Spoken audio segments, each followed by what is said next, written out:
നാൾതോറും നമ്മുടെ ഭാരങ്ങളെ ചുമക്കുന്ന കർത്താവ് വാഴ്ത്തപ്പെടുമാറാകട്ടെ.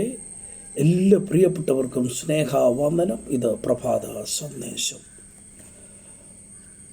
27-ാം സങ്കീർത്തനം അതിൻ്റെ 3-ാം വാക്യത്തിൽ ദാവീദ് ഇങ്ങനെ പാടുന്നു: ഒരു സൈന്യം എൻ്റെ നേരെ പാളയമിറങ്ങിയാലും എൻ്റെ ഹൃദയം ഭയപ്പെടുകയില്ല.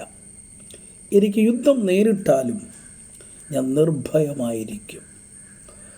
വളരെ ധൈര്യത്തോടെ, വളരെ പ്രതീക്ഷയോടും പ്രത്യാശയോടും കൂടെ ദൈവസന്നിധിയിൽ ശക്തമായ ഉറപ്പോടുകൂടെ ഇവിടെ ദാവീദ് പറയുകയാണ്: ഒരു സൈന്യം എൻ്റെ നേരെ പാളയമിറങ്ങിയാലും എൻ്റെ ഹൃദയം ഭയപ്പെടുകയില്ല.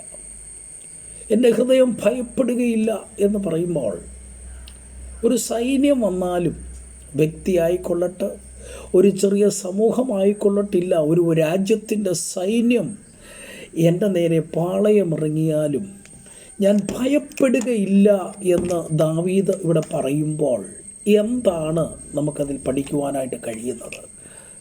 നമുക്കവിടെ മനസ്സിലാക്കുവാൻ കഴിയുന്നത് എന്താണ്? തൻ്റെ ജീവിതത്തിൽ ഇത്രമാത്രം ഉറപ്പ് വരുവാൻ, ധൈര്യം വരുവാൻ എന്താണ് കാരണം? എനിക്ക് യുദ്ധം നേരിട്ടാലും ഞാൻ ഭയം കൂടാതെ നിർഭയമായിരിക്കും എന്ന് താൻ പറയുന്നു. ഇത്രയധികം ധൈര്യത്തോടെ, പ്രതീക്ഷയോടെ, ഉറപ്പോടുകൂടെ പറയുവാൻ എന്താണ് കാരണം?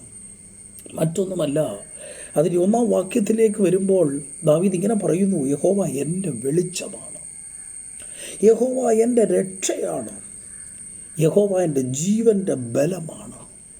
അപ്പോൾ ദൈവസന്നിധിയിൽ നമുക്കൊരു ഉറപ്പുണ്ടെങ്കിൽ, ദൈവസന്നിധിയിൽ ദൈവം എനിക്ക് വേണ്ടി കാര്യങ്ങളെ ചെയ്യും, ദൈവം എനിക്ക് വേണ്ടി യുദ്ധം ചെയ്യും, ദൈവം എനിക്ക് വേണ്ടി പ്രവർത്തിക്കും, ദൈവം എനിക്ക് വേണ്ടി വൻ കാര്യങ്ങളെ, അത്ഭുതങ്ങളെ പ്രവർത്തിക്കുമെന്ന് നമുക്ക് ഒരു ഉറപ്പ് പ്രാപിക്കുക എന്നുള്ളത് നമ്മുടെ ജീവിതത്തിൻ്റെ വിജയത്തിൻ്റെ ലക്ഷ്യം കൂടിയാണ്. ഈ ദിവസങ്ങളിൽ നമ്മെ ഭയപ്പെടുത്തുന്ന വിവിധ നിലയിലുള്ള പ്രതികൂലങ്ങൾ, പ്രതിസന്ധികൾ വിവിധ നിലയിൽ നമ്മുടെ നേരെ ആഞ്ഞടിക്കുമ്പോൾ, അതിൻ്റെ നടുവിൽ അതിനെ തരണം ചെയ്യുവാൻ, അതിനെ അഭിമുഖീകരിക്കുവാനുള്ള പ്രത്യേക ഉറപ്പും ധൈര്യവും നാം ദൈവസന്നിധിയിൽ നിന്ന് പ്രാപിക്കേണ്ടത് ആവശ്യമാണ്.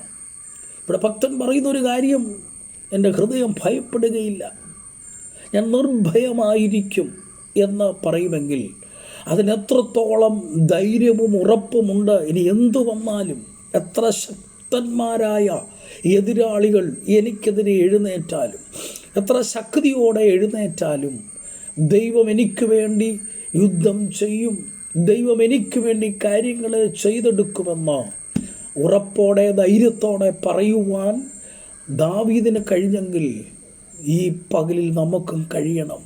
ഒരു പ്രഭാകലൂടെ ദൈവം നമുക്ക് ദാനമായി, ഒരു ദിവസം കൂടെ ദൈവം നമുക്ക് ദാനമായി തന്നിരിക്കുമ്പോൾ, അവൻ നമ്മെ ഭയപ്പെടുത്തുന്ന, മുന്നോട്ട് പോകുവാൻ കഴിയാതെ നമ്മെ നിരാശപ്പെടുത്തുന്ന, നമ്മെ ദൈവകൃപയിൽ നിന്ന്, സന്തോഷങ്ങളിൽ നിന്ന്, നമ്മുടെ ജീവിത ലക്ഷ്യങ്ങളിൽ നിന്ന് നമ്മെ പുറകോട്ട് വലിക്കുന്ന, ഭയപ്പെടുത്തുന്ന, ഭീതിപ്പെടുത്തുന്ന അനേക വിഷയങ്ങൾ കടന്നു വരുമ്പോൾ, ഈ ദിവസങ്ങൾ നമുക്ക് ദൈവസന്നിധിയിൽ ഉറപ്പോടെ, വളരെ ധൈര്യത്തോടെ കർത്താവിൻ്റെ സന്നിധിയിൽ നിൽക്കുവാൻ, ദൈവം നമ്മെ അധികമായി ബലപ്പെടുത്തുവാൻ ദൈവകരങ്ങളിലേക്ക് നമുക്ക് ഏൽപ്പിച്ചു കൊടുക്കാം. ഈ ദിവസങ്ങളിലൊക്കെ നമ്മുടെ ജീവിതത്തിൽ ഒരു ഉറപ്പും ദൈവസന്നിധിയിൽ പ്രാപിച്ചുകൊണ്ട് നല്ലൊരു ജീവിതം നയിപ്പാൻ ദൈവം നമ്മെ സഹായിക്കട്ടെ.